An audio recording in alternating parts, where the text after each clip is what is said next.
sa mga nagbabarang sports balita.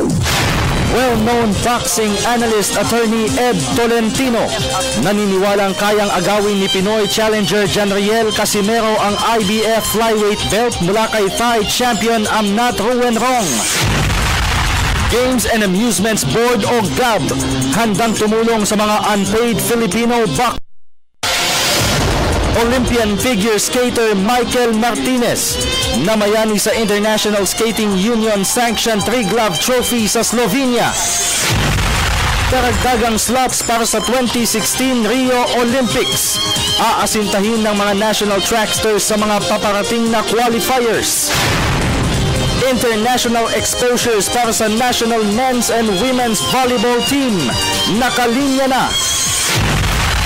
Brooklyn Nets power forward Thaddeus Young nagdesisyong pumasok sa free agency. US National Football Team pasok na sa quarterfinal ng FIFA Women's World Cup sa Canada. At two-time Grand Slam winner Svetlana Kuznetsova umabante sa second round ng Eastbourne Tennis International sa England.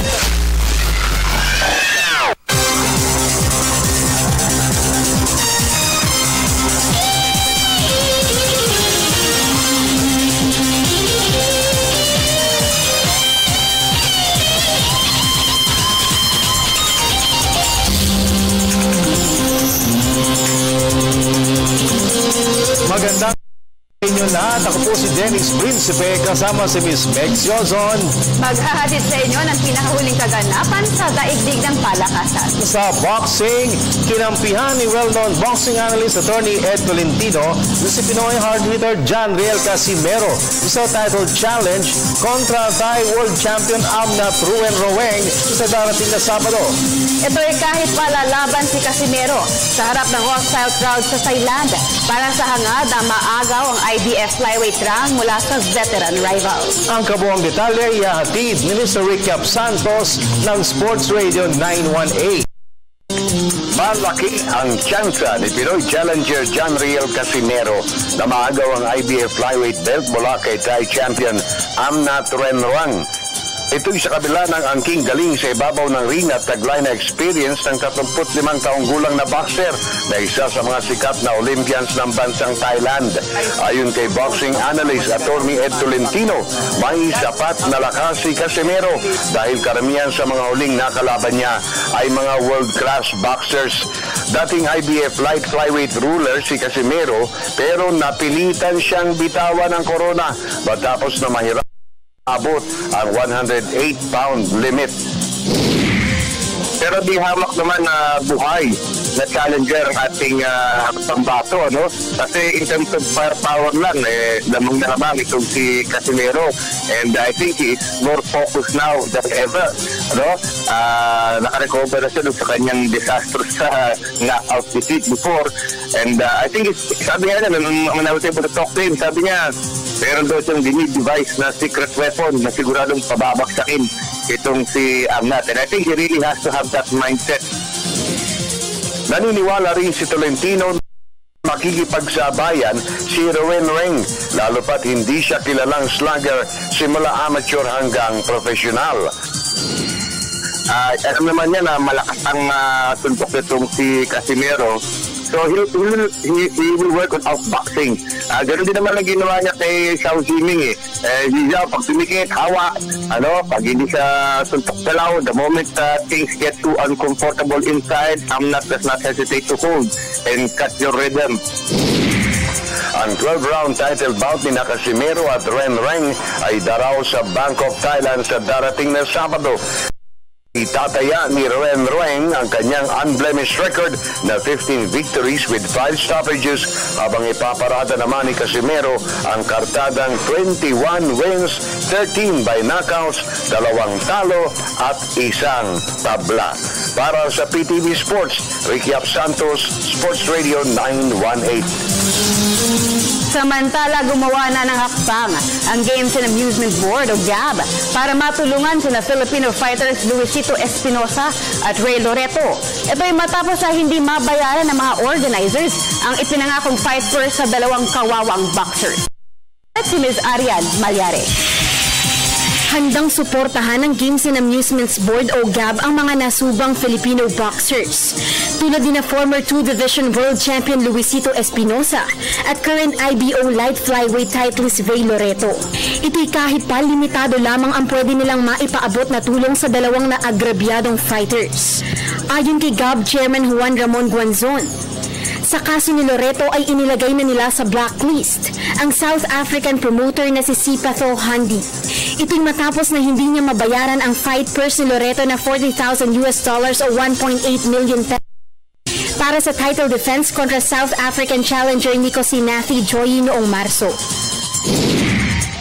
We have been the IBO to blacklist that promoter. And we have also referred to the African Boxing Commission regarding the promoter. And they just promised us, again, those are all promises, and they promised us that they will do their best. But I doubt if they could even find that promoter. No. Kasunod nito, pinayuhan ni Guanzon ang mga Filipino boxers na maging mapanuri sa event sa kanilang lalahukan upang hindi na maulit ang mapait na sinapit ni Loreto at Espinosa. And most of it, as I said, is just advise them not to go up during and fight unless their purse is healthy and strong somewhere. So, but it is still in time, apparently, to look at it, to be his manager. So there's still nothing to do. We say, it's okay, we will find out. Because the price is too good to turn down. Trabaho ng GAB ang mag-regulate at mag-supervise sa mga professional sporting events tulad ng boxing, mixed martial arts, basketball at iba pa. Para sa PTV Sports, Aryan Malyari, Telebisyon ng Bayan. Di pa naman tayo sa professional basketball. Napasa kamay ng Global Port Batang Pier ang ika-4 at huling twice-to-beat incentive sa playoffs ng PBA Governors Cup. Ito'y matapos na umanin sila ng 117-104 overtime win kontra Alaska Aces kanina upang tapusin nila ang elimination sa kartadang 7 panalo kontra sa 4 na. Si Import Jared hindi malalaos famous ang namuno sa atake ng Global Port sa kanyang double-double performance sa 34 points at 26 rebounds. Pero hindi na nagpauli si rookie point guard Stanley Pringle na nagambag naman ng 24 markers para sa Batang Pier off the bench.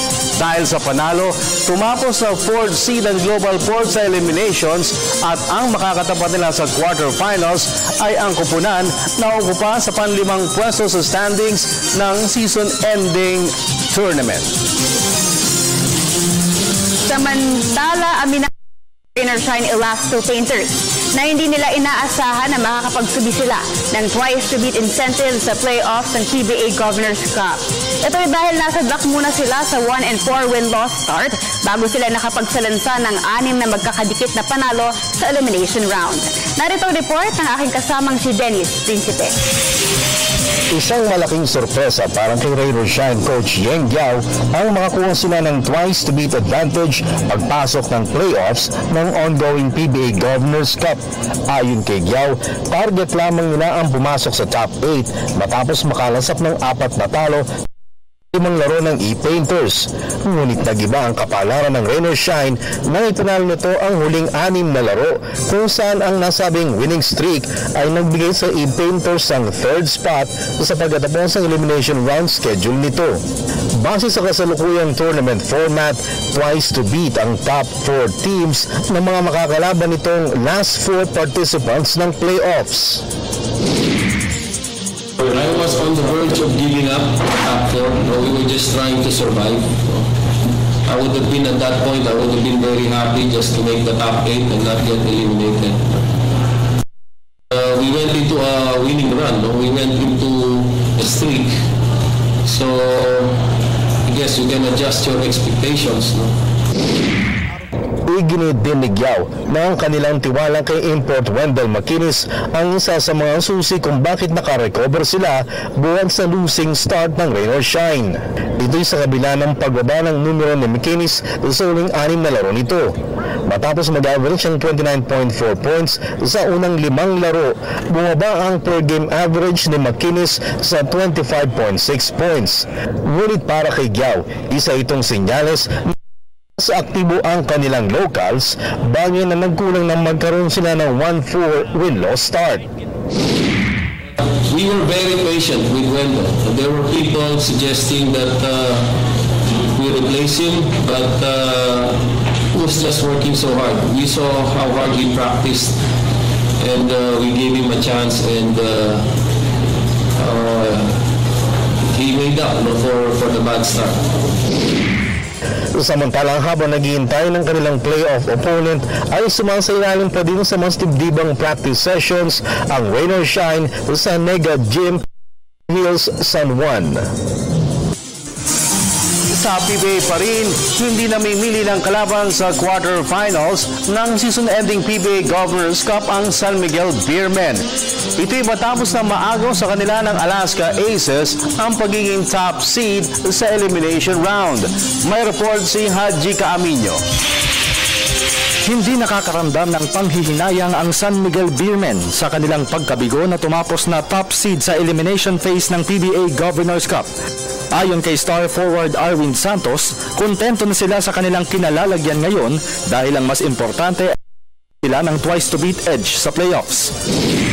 Hindi, siguro hindi lang namin tinignan doon kasi karamihan naman ng mga nasa malakas talaga kaya rin kami talunin kaya diba mayroon silang balance naman.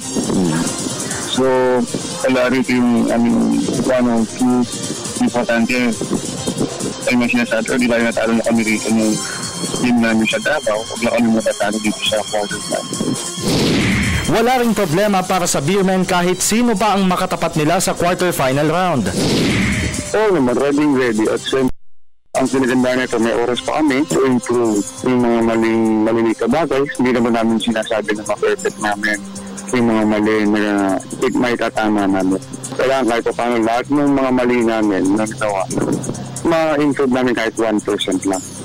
Kasi masaya na kami doon. At least going improving, not going down.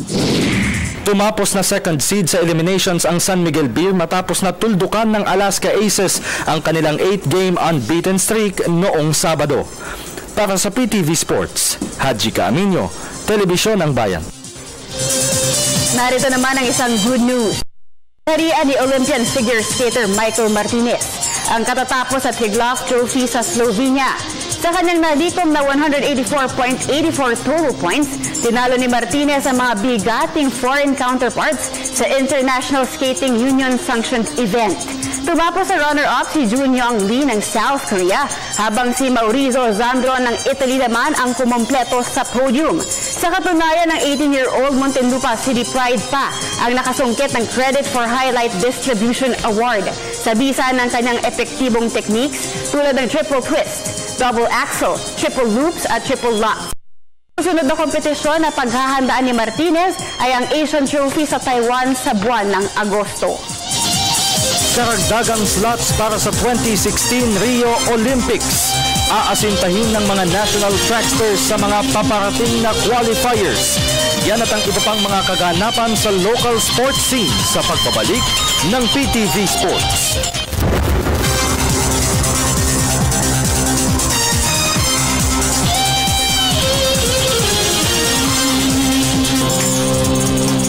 At nagbabalik ang PTV Sports sa mga naglilista na panalo na Ginebra. Nangako ang NLEX Road Warriors na ibubuhos ang lahat sa matchup kontra Ginebra San Miguel bukas. Ito'y kahit wala nang silang pag-asa makuha ng pwesto sa playoffs ng PBA Governors Cup. May report si Newsria Arevalo ng Sports Radio 918. Isang mabangis na NLEX Road Warriors ang tiyak na makakasagupa ng Barangay Ginebra San Miguel sa huling araw ng elimination round ng PBA Governors Cup bukas. Ito'y dahil bukod sa kanilang pride, nakataya rin sa laban ng magiging kapalaran ng NLEX sa PBA Rookie Draft. Ayon kay team manager Ronald Dolatre, hawak ng NLEX ang first round draft choice ng Ginebra, kaya't importanteng talunin nila favorite squad para mas tumaas ang kanilang pick.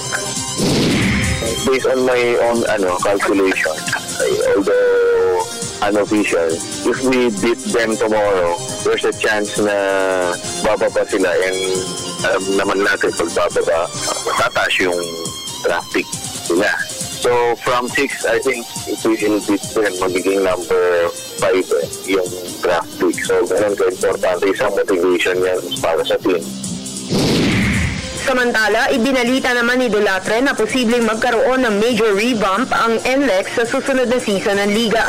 Ito maaaring kalahati lamang umano ng kanilang 8 players na may expiring contracts ang mabigyan ng extension ng team.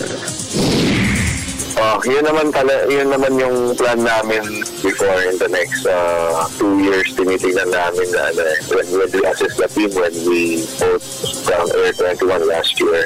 With the picks namin right now, may 2 kaming picks. 3 sana yan, but we gave up our NLEX pick to shine last year. So yun yung sinasabi namin na start ng rebuilding din ng team. Ni Dolatre na matibay sa pwesto bilang head coach si Boyet Fernandez, ang longtime mentor ng Koponan na nakapagsubi ng 6 na titulo sa PBA D-League bago sila umakyat sa professional ranks ngayong season. Para sa PTV Sports, Ria Arevalo, Sports Radio 918. Sa athletics, determinado ang Philippine Amateur Track and Field Association o PATAFA na madagdagan ang kanilang nag-iisang slot sa 2016 Rio Olympics. Tanging si hurdler Erica Cray pa lamang ang nakakasiguro ng pwesto sa 31st Olympiad. Ito ay matapos na mahigitan qualifying standard ng 49.40 seconds sa isang IAAF-sanctioned event sa Los Angeles, California. May report sa Ms. Judith Caringal ng Sports Radio 918. Karagdagang slots para sa 2016 Rio Olympics ang aasintahin ng Philippine Athletics team sa paparating na qualifiers. Ayon kay Philippine Athletics Track and Field Association President Philip Elia Wico, nakalatag na ang programa para sa mga national tracksters na may kakayahang mag-qualify sa 31st Olympiad. Sa ngayon ay tanging si hurdler Eric Cray pa lamang ang nakakasiguro ng pwesto sa Rio. Bubuhay natin yung programa together with sponsors designed to prepare 2 or 3 others to qualify for the Olympics in 2016. Yan ay si Mary Joy Tabal, si EJ Obiena, nakaalis lamang ako para patuloy ang kanyang training sa Italy, and probably either si Arsen Bolsito, si Gary Alejan sa 400, and then si Mary Joy Tabal. At then yan, napanggit ko si Maristel Torres. We want to get more people into the Olympics. Samantala, ibinalita naman ni Wico na plano niyang makipag-ugnayan sa Department of Education o DepEd para sa kanyang asam na magkaroon ng mas mahabang curriculum ang physical education. Ito'y dahil malaking papel umano ang gagampanan ng mga eskwelahan pagdating sa pagtuklas ng mga future international campaigners ng bansa. Ang running, walking, jumping, yan ang basis ng lahat ng sports, at yan nagsisimula sa physical education. Kung ating physical education ay hindi isang oras lang isang linggo, wala mangyayari sa atin. Ang ideal dyan is 2 hours a week or 2 hours a day or 10 hours a week. No? Natin yan, ilalatag muli natin yan sa DepEd para masabi sa kanila na alam niyo, kung gusto ninyong magkaroon ng utility, yung mga sports schools na tinayo ninyo, kailangan dagdagan natin ang oras sa physical education. Si Wico ang naitalaga bilang bagong pangulo ng PATAFA kapalit ni longtime chief Go Tengkok. At sa nakalipas na Southeast Asian Games, isa ang PATAFA sa mga nag-uwi ng karangalan para sa bansa sa kanilang nakolektang 5 gintong medalya. Para sa PTV Sports, Judith Caringal, Sports Radio 918. Sa volleyball, nakalinya na ang mga international tournaments. Nalalahukan ang Philippine men's and women's volleyball teams. Ito'y matapos na magsagawa sila ng comeback sa nakalipas sa Singapore. Narito ang report ni Ms. Arian Malyare. Patuloy ang paglalatag ng mas maayos na programa ng larong volleyball sa Pilipinas Incorporated o LVPI para sa national team. Ayon kay LVPI President Joey Romasanta, Prioridad nila ngayon na makabuo ng permanenteng national pool. Gayon din ang pag-acquire ng mga dekalibreng foreign consultant para sa pambansang koponan. Ito'y kasunod ng kanilang medal-less campaign sa Singapore SEA Games.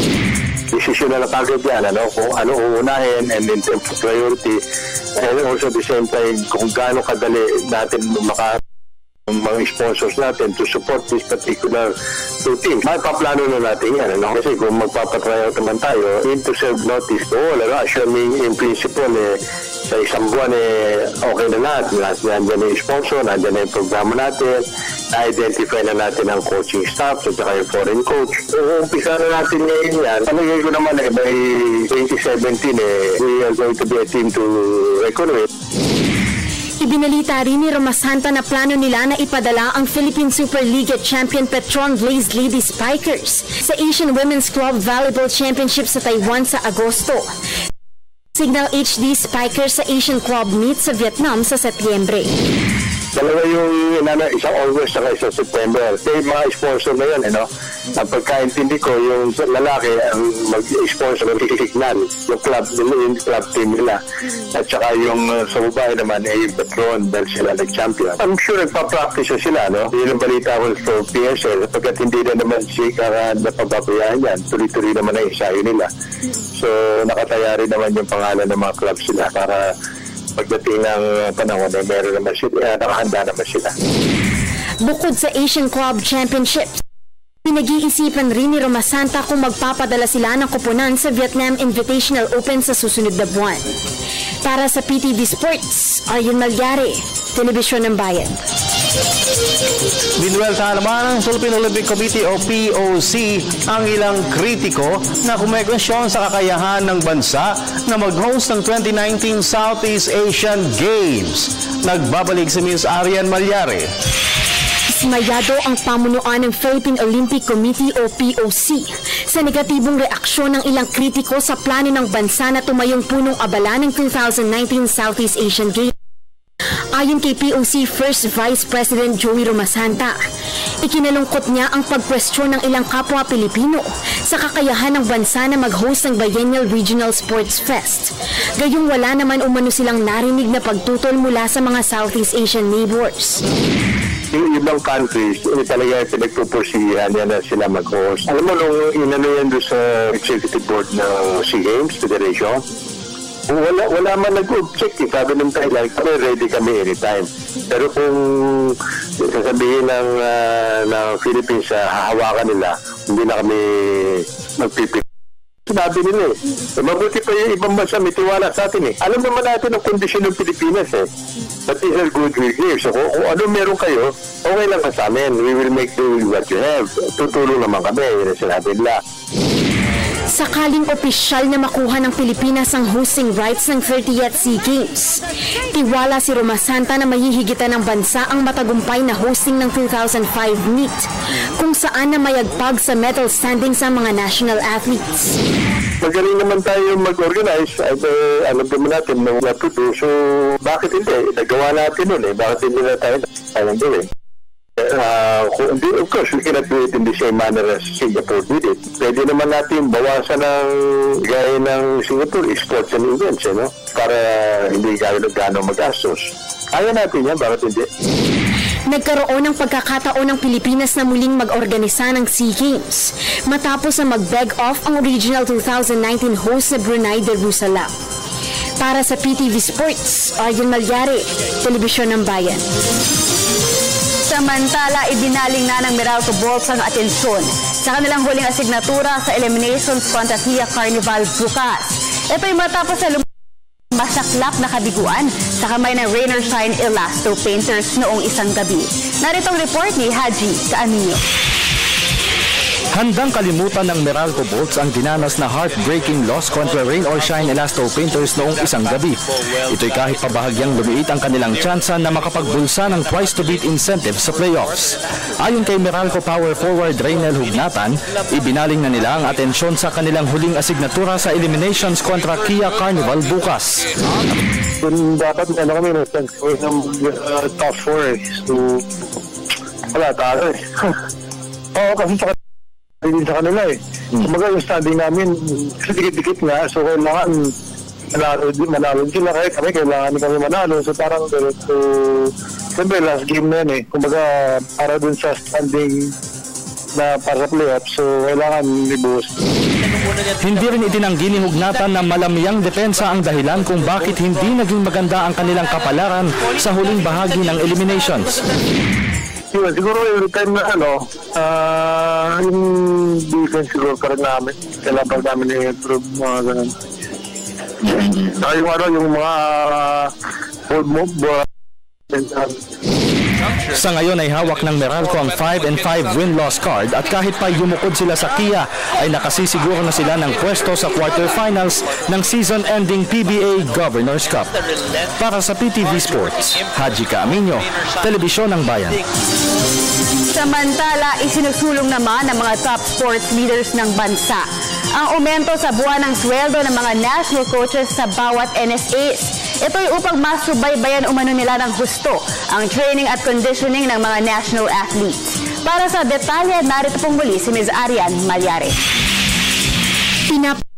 Philippine Sports Commission at Philippine Olympic Committee na bigyan ng dagdag na sahod ang mga national coaches ng bawat NSAs. Ayon kay POC Treasurer Julian Camacho, naniniwala siya na kulang ang sweldo ng mga coaches kaya't hindi makatutok ng husto sa training ng mga national athletes. Sa ngayon ay nag-average lamang ng 10,000 hanggang 30,000 pesos ang monthly pay ng mga coaches. Kulang na pantusto sa pangangailangan ng kani-kanilang pamilya. So they can concentrate yung mga training ng yung mga atleta natin. The local cost that we are receiving mga 20,000, yung mga class fees, mga 10,000 to 15,000 lang. How can you expect them to give to do their full-time job, kung ganyan ang schedule nila. So, balak halila yata, tataasan yung schedule ng mga coaches. Para whatever na kailangan nila sa pamilya, di ba? Umapela rin si Camacho ng karagdagang suporta mula sa national government para agad na maiangat ang kalidad ng sport sa bansa. We are calling, kapos tayo sa budget para sa mga sa sport. We did some interview with CDM, kausap namin ng CDM ng Thailand. I think it's long before pa.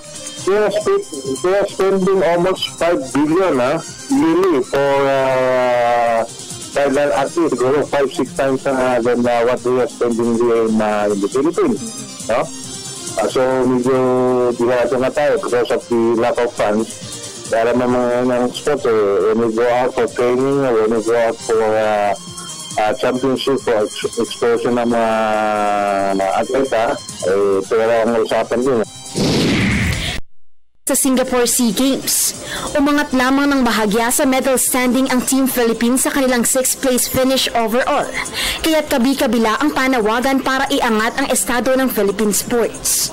Para sa PTV Sports, Arjun Malyare, Telebisyon ng Bayan. US National Football Team pasok na sa quarterfinal ng FIFA Women's World Cup sa Canada. Yan at ang iba pang pinakamalalaking kaganapan sa global sports sa pagbabalik ng PTV Sports.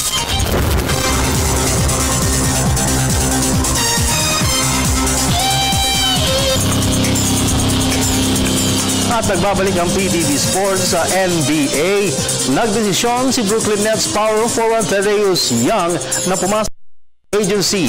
Kanina ay anunsyo ng 6'8" slot man na mag-opt-out sa final year ng kanyang kontrata sa team kung saan nakatakasaran siyang tumanggap ng sweldong $10.2 million.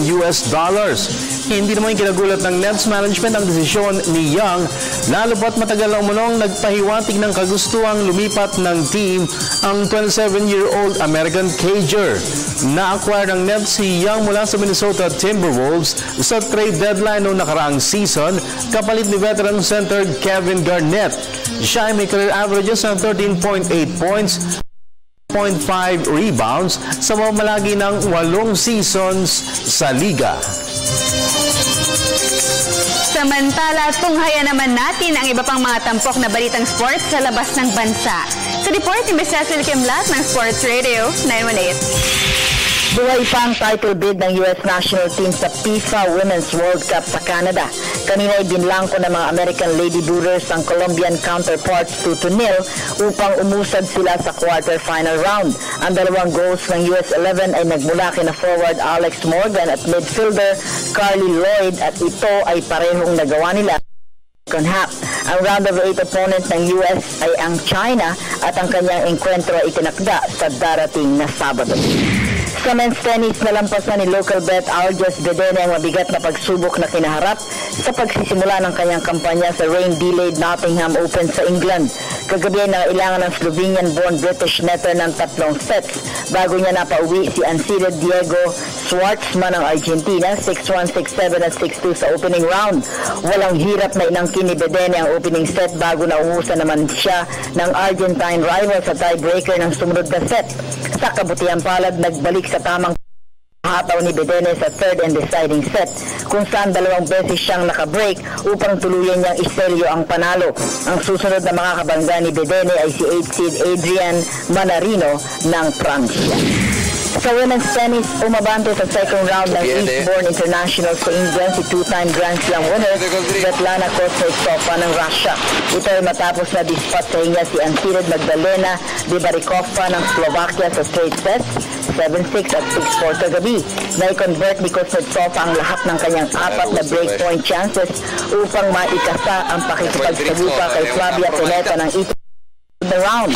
Punteriya ni Kuznetsova na makapagsubi ng pang-15 WTA singles trophy.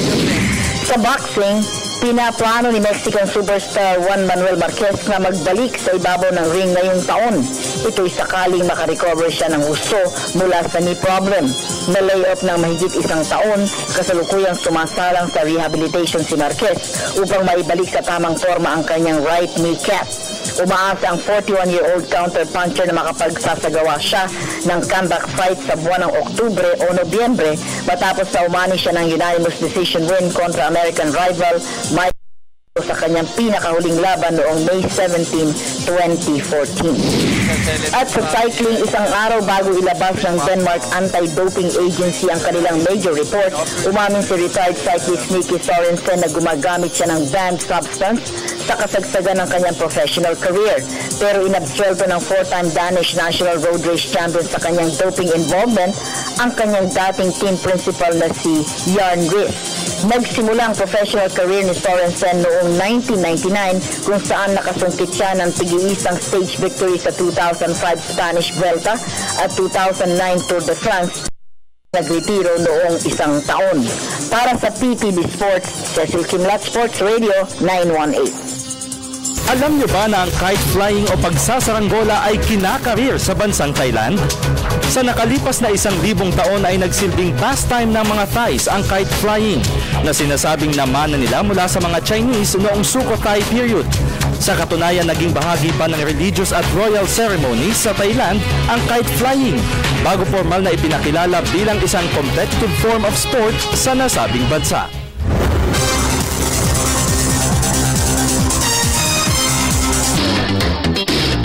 At nagbabalik ang PTV Sport. Mabilis.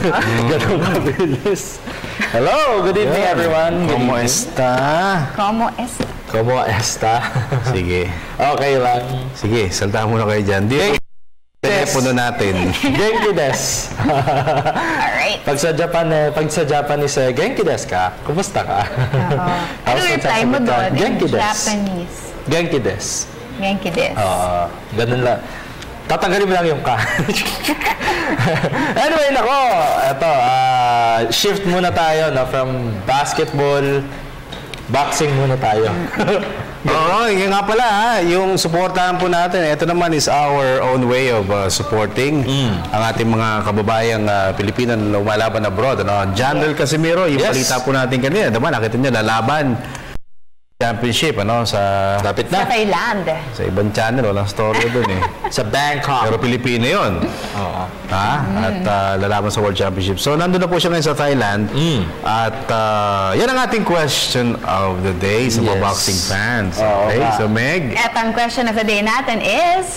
Sino po sa tingin ninyo o Kaya ba ni Pinoy challenger Janriel Casimero na agawin ang IBF flyweight belt mula kay Thai champion Amnat Ruwenrong? Yan. So paano, Meg? Send your answers at facebook.com/PTV4sports or via our PTV4_sports. Undefeated Amnat Ruwenrong, 15-0. Sana pag sinabi nating mananalo si Casimero, I'm not wrong. Yes, yun na. Ganda ba na? I'm not wrong. So, unblemished ang record ni Amnat, 15-0. Tapos si Casimero naman ay 21-2. Mali pala dapat sinabi ko. Ako tingin ko, I'm not wrong. I'm not wrong, Casimero will win. Yan ang panahon. So, 21-2 with 13 by knockouts. Wala yan. Tatakbo yan. Sino? Tingin mo? Si Ruwenrong. Bakit? Dahil ba gano'n talaga style niya. Amateur pa lang, gano'n na style niya. Amateurista yan eh. Suntok takbo. Kahit nung laban niya kay Xochiming, di ba gano'n din yan nangyayari? Pero niyan, matapang yan dahil nakulong yan eh. Nakulong na nga 5 taon ata. At na-discover siya sa pag-boxing sa loob ng kulungan. Aba? Nakikipagbubugan doon? Hindi, may tournament doon sa kulungan sa Thailand. May mga tournament. Nag-champion siya. Doon sa habang nakakulong, nag-champion sa pa-boxing. At dahil doon, coupled with good behavior, pinakawalan siya the following day. May mga activities pa lang ganun inside. At naging Olympian, si Amnat Ruwenrong. At least ay naano siya, kumbaga from kulungan, diretso fame. Yan. At pag sinabing Olympian, Olympian ka na forever. There is no such thing as former Olympian. Alright. Kasi parang parang Olympian ka, iba eh. Iba yung dating. So mali pag sinabi mong former Olympian? Hindi, mali yun. Pag sinabing Olympian, Olympian ka na? Olympian ka na. Forever. Hindi na pwede bawiin. Don't may forevermore. Olympics. Sige, may sagot na. Basa-basa. Teka, yung mga gusto pong hindi pa na... Nabigyan mo na Ruben. Sandali ano ba yung Sige lang. Sige, ang number po natin, pwede po kayong tumawag sa amin kung tinatamad po kayo mag-type at type nyo tumawag sa amin, 0922-769-4722 pakihata ka, G. Again, 0922-769-4722. There you go. Maya lamang, babasahin namin ang inyong text messages. Facebook message na. Tawag ninyo. Magbasa muna tayo ng messages nila via Facebook. Sige. Marie Eda. Basa muna tayo. Hindi po. Mahihirapan kasi sa lugar ng kalaban gagawin ang laban. Kaya sana ma-knock out niya. Pabati naman po sa tatay kong si Wilfredo Resma at sa kapatid kong si Claire Resma. Nanonood po kami ngayon. Maraming salamat po. Hi, Ate Meg. Hi, Ate Meg. Boxer na Resma apelido eh. Resma? Oo, Resma. Ito, si Ralph Velasquez. Oo naman. He has a killer instinct and a knockout power. Admin. Ito may suggestion si Ralph Velasquez Admin, sana ang question for the day yung ginawang paglalaro ng Alaska Aces ngayon. Bakit? Kahit di kami analysts, di naman tanga ang fans ng PBA. Obviously, laglag yun. Bakit? Overtime baka mo? As you can see naman, pag start ng third period, walang starter doon. Import not fielded in second half. Fourth quarter, walang scorer. De La Rosa, Menk, Eman, Ping, and Banchero. Nakakababa ng moral sa PBA to. Strategy ba yung ganon? Dapat may fine to. Anyways, pakigreet naman po ang brother ko, Ryan J. Velasquez. Birthday niya noong June 22. And my girlfriend, Len Hanohan. Thanks. Mukhang malalim. Sino yan? Ano pangalan? Si Ralph Velasquez. Mahaba pinaghuhugutan niya. Alam mo, Ralph, ganito yan Sagot lang ako, Ruben sa mga teams, may ganun sa PBA na parang pasok na tayo, baka ma-injure. Baka medyo mapagod yung mga player, di ba? Sa NBA, ginawa yan ng San Antonio Spurs. Inupo sina Tim Duncan, sina Tony Parker, yung mga superstars sila. Leonard. Natalo sila, Kawhi Leonard, natalo sila. Yun nga reason nila, na mahaba pa yung tournament. Parang they can afford, parang they can afford to lose that game dahil mas kailangan nila yung starters nila sa susunod na game ng NBA. Kasi ang dahilan ng NBA, every game na nandyan ka, you have to give your best. Oo nga. Because sa mga nanonood dyan, nagbabayad. Ako, hindi ako nagbabayad. At isa pa, nationwide yung ano nun eh. Nationwide. Nung Pag-iisipan ni Commissioner yan, Miami kalaban ng San May question Antonio. ako, hindi ba prerogative yan ng coach kasi he knows what is best for the team? Oo, kaya nga, ang inaano nga, nanonood doon yung mga tao, nagbabayad, kailangan buhos mo ang lahat para manalo. Whether pasok na or hindi, nalo. Ayan. Siguro kung may sagot kayo, anyways, sabi Castillo. Okay, meron po tayong sports chat, mga fans ng Ginebra. Nakakwentuhan ko kanina si Orlando Johnson na ngayong araw, last day ng kanyang visa. Pero na-renew. Isang buwan. Ayun naman pala. Ayan, nakwentuhan namin, sports chat with Orlando Johnson of Barangay Ginebra.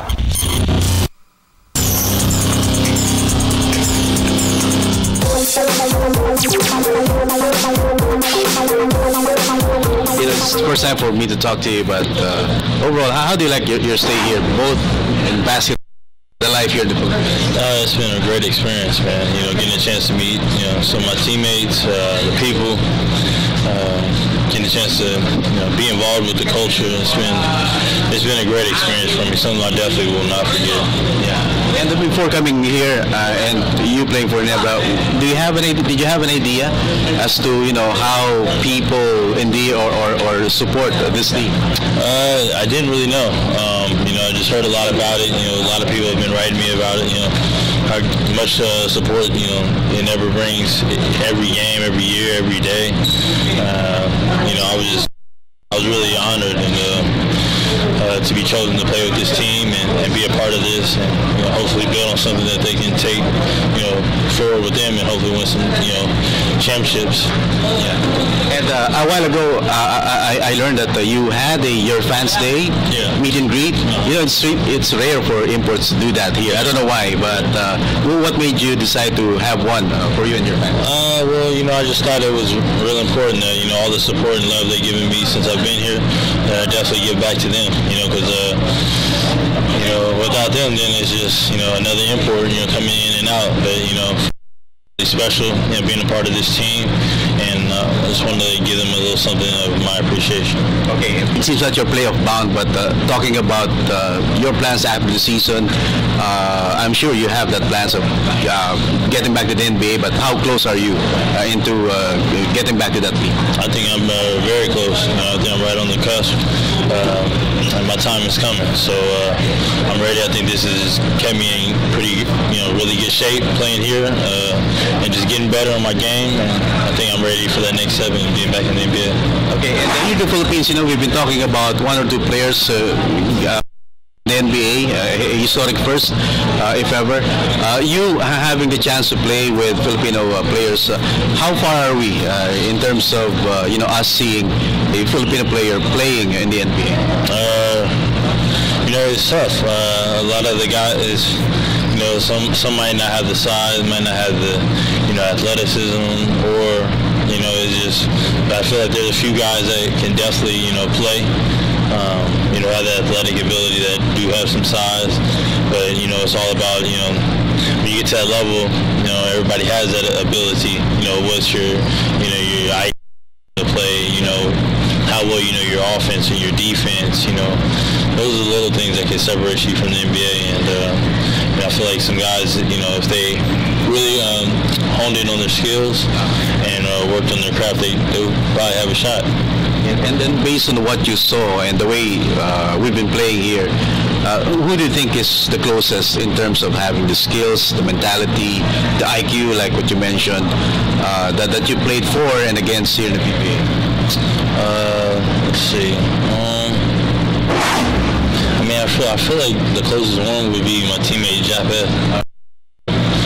The first day I just seen him, move. He moves like a pro. I just think it's the other aspects of his game that have to come along. Him being more vocal on the court. I feel like also a defensive presence is something that he's a great shot blocker, but being better one-on-one and not fouling is something that I think will help separate him. I think he has the talent to really dominate this league. And with those things that come into play, if he does that, I think he'll have a shot if he really wants it. Yeah, and then by the way, do you see yourself coming back after this tournament this season? I don't know. I really, my mind is on the NBA, and that's where I'm putting everything into that, not really thinking about anything else right now. So.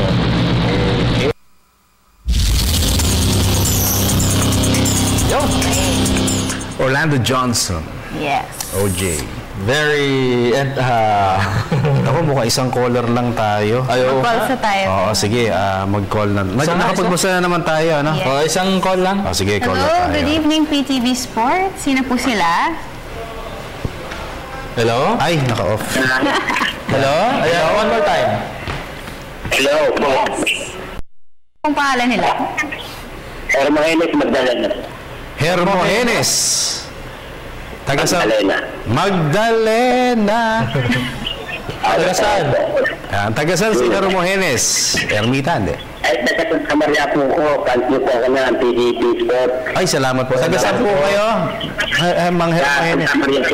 Santa Maria, Bulacan. Ano palayo niyo, sir? Ano tawag sa inyo? Edgar. Hermogenes Edgar. Sige. Okay, ano po may paglilingkod po namin, ka-Edgar? Makakaya naman po siguro niya na makakuha yung ng Thailand. Magandang tayo magaling na Pilipino sa mga ganyan. Parang meron pa itay. Yan nga pala. Sige po. Ano po yun? May pag-asa pa ba, Ginebra, para laro bukas? Ayan na. May pag-asa pa po. Kahit hindi sa Quezon City yung pag-asa. May pag-asa po. Ang pag-asa ko, mga Edgar, ganito po, ano? Ayan na. Kung manalo yung Kia, okay lang sa Ginebra. Basta huwag lalampas ng 16 points. Yung Kia, kailangan 16. Hindi po lalampas. Hindi lalampas sa 16. Pero kung matalo yung Kia sa Meralco, manalo yung Ginebra, pasok po sila. Ang Ginebra. Ang Ginebra at Token Tex. Okay po? Alay po kay Monfort ng Ginebra. Ano po yun? Yung point guard ng Ginebra, si Monfort ba yun? Si Eman Monfort. Bakit po? Tansi niya ako kasi hindi na ako nakakapaglaro ng basketball. May kapagtana na ako.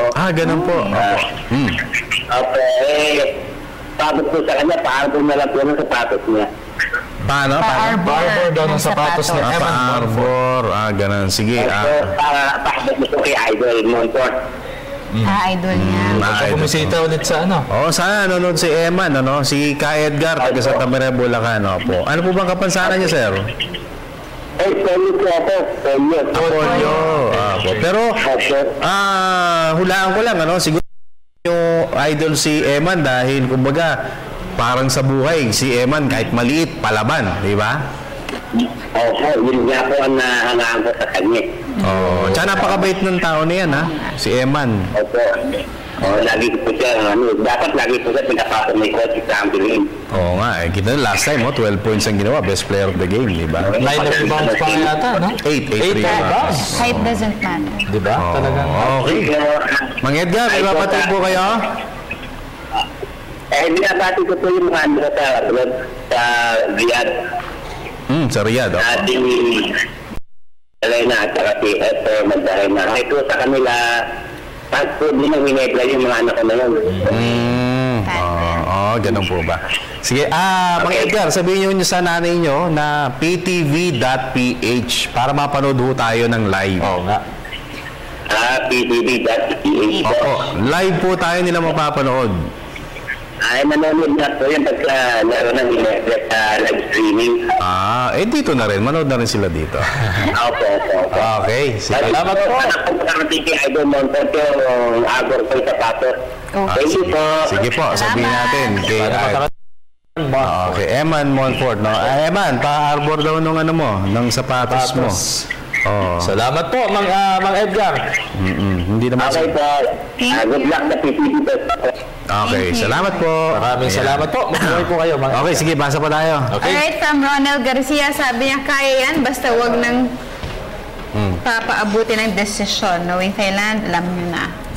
Okay, sige, isa pa, last. Isa pa, ito galing kay De Guzman Manny. Oo naman, kayang manalo. Hindi binigay ng Alaska ang laban kanina. Talagang talo lang sila. Nag-overtime pa. Mamang pa yung Alaska ng 14 points. Muntik pa nga silang manalo kanina. Okay. Okay na. Puta? Sige. Puta na. Okay na. Okay. Siyempre, maraming salamat sa View Blend, sa The House of Silhouettes for my accessories and clothes, Pampered Pooch Organic Shampoo, Cosmoculture, Mr. Amis Tumang ng Amazing Playground, St. Louis Medical Center, yes. Miss Vapes of Dermesthetics, Frank Marcel Graphics, My Jewelry Box, and of course, Print Couture. Uy, avid fan daw natin si Rodolfo Victoriano, 65th birthday po niya ngayon. Happy birthday. Pinapabati ni Ma'am Bet Kachin. Ako, happy birthday po, Mang Rodolfo 65th birthday. Maraming salamat po sa inyong patuloy na pagtangkilik sa PTV Sports. Tapos, welcome back ko lang yung mama ko na galing ng Italy, na nanonood sa atin ngayon. Welcome back, mama. I love you. Bumalik na. Diyan si Papa, I love you. Kay Ginger, Ate Rose, and of course, kina Maricar Santa Ana at kay Makay Santa Ana. At maraming salamat po sa De Los Santos family. Diyan po sa Langkamar, Marikina City. Sa Pantua family, diyan po sa Liano, Caloocan City. And of course, kay Miss Aiza, thank you. I love you. Okay, at samantala, hi sir, papromote po. WKF 9.0 seminar update by Shihan Patrick Lim Chi Jin, Asian Karate Chairman on June 27, Saturday sa Phil's 9 a.m. onwards by Philippine Karate Federation. Raymond Lee Reyes, maraming salamat. And kay Jong Andaya, office mate na aking daddy, at saka si Sharon Bringas ng DTC, maraming salamat for listening and for viewing, for watching us.